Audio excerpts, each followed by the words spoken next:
അങ്ങനെ നമ്മൾ ആഗ്രഹിച്ച ഒരു ആർട്സിൻ്റെ ഡേ വന്നെത്തിയിട്ടുണ്ടായിരുന്നു. ഇത് നമ്മൾ തലേ ദിവസം പ്രാക്ടീസിൻ്റെ സമയത്ത് കുറച്ച് റീലൊക്കെ എടുത്തിട്ടുണ്ടായിരുന്നു. അതിൻ്റെ ക്ലിക്കാണ് കേട്ടോ ഇത്.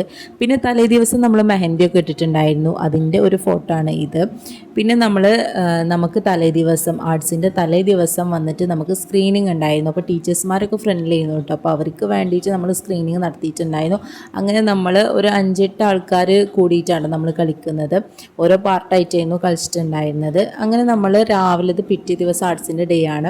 അങ്ങനെ നമ്മൾ ബ്രേക്ക്ഫാസ്റ്റൊക്കെ കഴിച്ചു. അപ്പോൾ എൻ്റെ കൂടെ എൻ്റെ ഫ്രണ്ടും ഉണ്ടായിരുന്നു കേട്ടോ. അവൾ വീട്ടിലേക്ക് വന്നിരിക്കുകയായിരുന്നു. അപ്പോൾ ഞങ്ങൾ കഴിച്ചിട്ട് നമ്മൾ ഒരുമിച്ചാണ് നമ്മൾ ഓഡിറ്റോറിയത്തേക്ക് പോയിന്. ഓഡിറ്റോറിയത്തിലായിരുന്നു കേട്ടോ പ്രോഗ്രാം വന്നിട്ടുണ്ടായിരുന്നത്. അങ്ങനെ നമ്മൾ ഡ്രസ്സും കാര്യങ്ങളൊക്കെ മാറ്റിയിട്ടുണ്ടായിരുന്നു.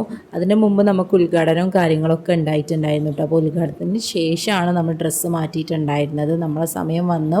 നമുക്കൊരു ബ്ലാക്ക് കളറിലായിരുന്നു കേട്ടോ വന്നിട്ടുണ്ടായിരുന്നത്. എന്തായാലും അടിച്ചു പൊളിക്കാൻ പറ്റിയെന്ന് നമ്മൾ വിചാരിക്കുന്നു. ഒരുപാട് പ്രാക്ടീസിനൊടുവിൽ നമ്മൾ ആഗ്രഹിച്ച ഒരു ഡാൻസും കളിച്ചിട്ടുണ്ടായിരുന്നു. പിന്നെ ഉച്ചയ്ക്ക് ഫുഡും കാര്യങ്ങളൊക്കെ കഴിച്ചു. പിന്നെ ചായ കുടിച്ചിട്ടുണ്ടായിരുന്നു. എന്തായാലും നമ്മളെ വീഡിയോ ഇഷ്ടപ്പെടുകയാണെങ്കിൽ സബ്സ്ക്രൈബ് ചെയ്യാൻ മറക്കല്ലേ. Tata bye.